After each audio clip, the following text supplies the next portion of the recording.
I'm Cassandra. There is a particular kind of theft that leaves no visible bruise, that empties no room you can stand in. It is the theft of your own name. Your signature, your social security number, your credit history. These are not just administrative details. They are the foundational currency of trust in the modern world. They are your economic soul. My father, Arthur Thorne, was not a bad man. He was a charming, desperate one. A serial entrepreneur with a Midas touch that turned everything to lead. He built castles on credit, and when the winds shifted, he needed new bricks. So he used the one asset he believed he still owned, me. From the time I was 16, my identity was his secret line of credit. Student loans I never took out. Credit cards I never activated. Business lines of credit for ventures I'd never heard of, all with my social security number as the key. He was a ghost, and I was the haunted house. I didn't discover it until I was 28. I was applying for a mortgage for my first real apartment. A tiny studio I was inordinately proud of. The loan officer's face went from polite to puzzled to deeply concerned. He slid a credit report across the desk. It was 34 pages long. It listed debts nearing $500,000. Accounts and collections, judgments, liens. It was a biography of financial ruin, written in my name, by a man I called Dad. Confrontation was useless. He wept. He promised. He called it a temporary bridge financing for the family's future. He was my father. The cultural script demanded forgiveness, a shared burden. So I tried. I took a second job. I negotiated with collectors. I lived on rice and beans, handing over 80% of my paycheck to service debts for a defunct car dealership in Arizona, a failed franchise restaurant in Ohio. For 5 years I did this. I became a ghost in my own life, a wage slave to my father's fantasy. And then on my 33rd birthday, I saw a receipt fall from his jacket pocket. It was for a first-class ticket to Barbados. He was taking his new girlfriend on a vacation I was paying for. That was the moment the daughter died, and the auditor was born. The emotion didn't vanish. It crystallized into a cold, hard diamond of purpose. Forgiveness was a luxury for people who could afford it. I was bankrupt in every sense. I stopped paying. I let the calls from collectors become a white noise wall of sound. I moved, leaving no forwarding address. And I began my real work. Not to repair the damage, but to document it. To forensically trace every loan, every lien, every transaction back to its source, Arthur Thorne. This was before the era of simple credit freezes and identity theft protection. It was the Wild West. I became an expert in financial forensics. I filed Freedom of Information Act requests. I tracked down old business partners, now bitter and eager to talk. I compiled a ledger, not of my debts, but of his crimes. Every forged signature, every fraudulent application. I had it notarized, cross-referenced, bound. It was a prosecutor's dream and a father's nightmare. I went to him one last time. I placed the bound ledger on his kitchen table. "You have 90 days, I said, my voice eerily calm. "Liquidate everything. The boat, the timeshare, the vintage car you never drive. Pay back every cent you stole in my name. Or I take this to the district attorney. You will be prosecuted for aggregate fraud, forgery, and financial abuse of a dependent. You will go to prison." He laughed. A nervous, dismissive laugh. "Cassie, sweetheart, they'll never prosecute. It's a family matter. And who do you think they'll believe? The eccentric businessman, or the hysterical daughter with a mountain of debt?"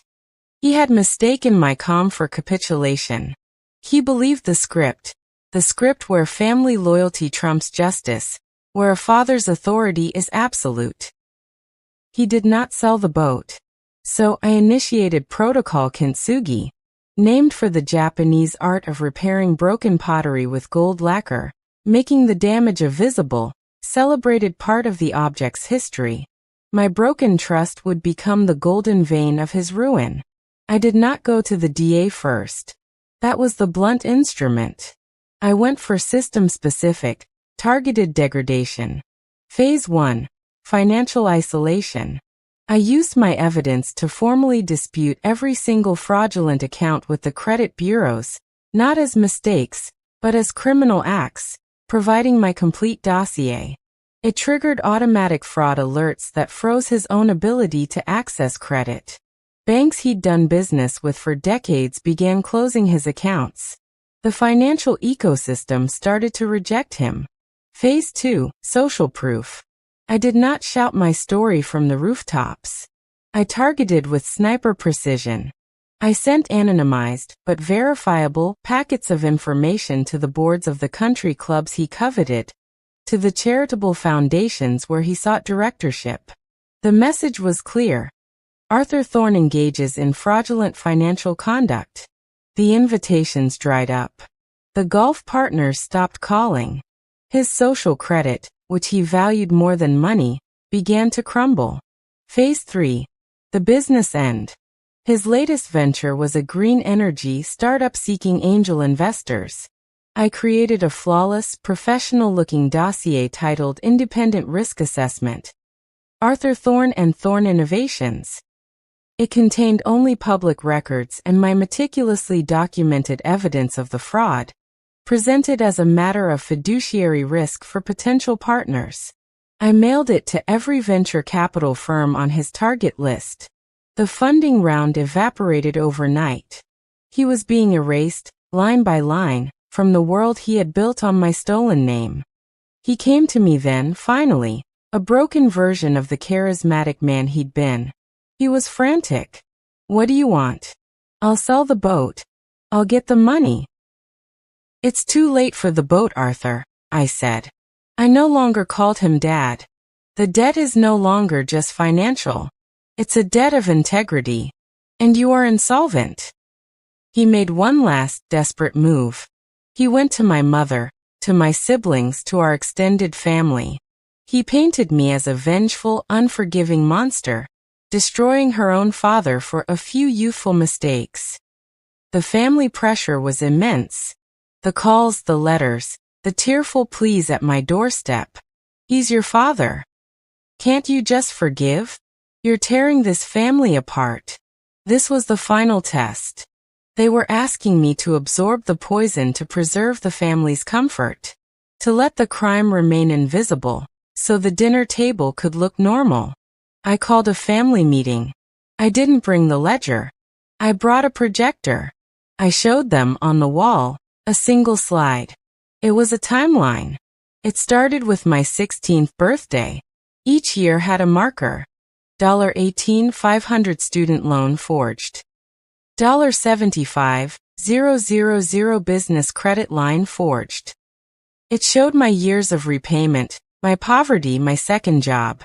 It ended with the receipt for the first-class ticket to Barbados. I said nothing while it sunk in. Then I spoke. You are asking me to prioritize the family. I am.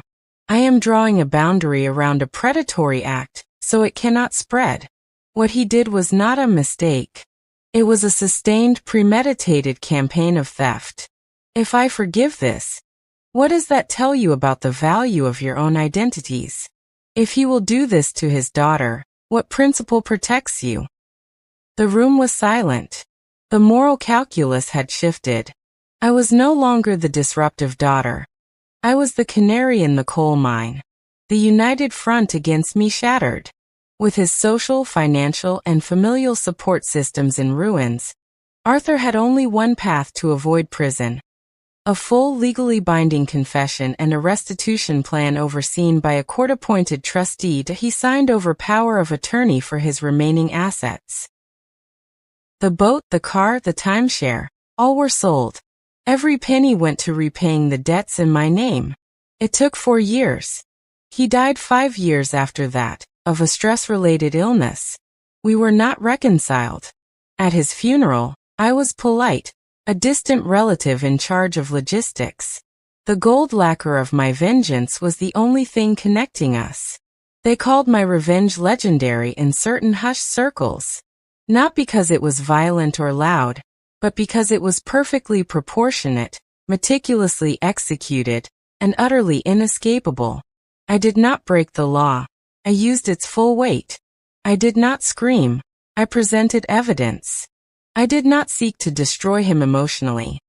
I simply held up an unflinching mirror to his actions and let the consequences, which he had always dodged, finally land. The trauma was resurrected, yes. Living through it again, weaponizing it, was a second hell. But this time, I was the architect, not the victim. The fire that forged me also purified the title to my own life. What did I learn? That the most potent revenge is not an act of passion, but a patient, forensic reconstruction of justice. That family is not a blanket pardon, but a contract of mutual respect. And when it is violated, you have every right to sue for breach. If someone has used you as collateral, a parent, a partner, a business associate, understand this. You are not the debt. You are the holder of the note. And you have the right to call it due. Gather your evidence. Build your ledger. Be cold, be precise, be relentless. And when they finally look at you bewildered and ask, "How could you do this to me?" your answer is simple.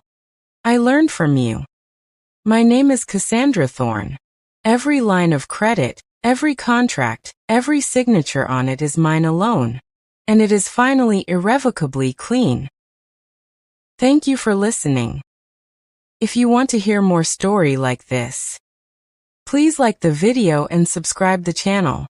Hit the bell icon to get notified.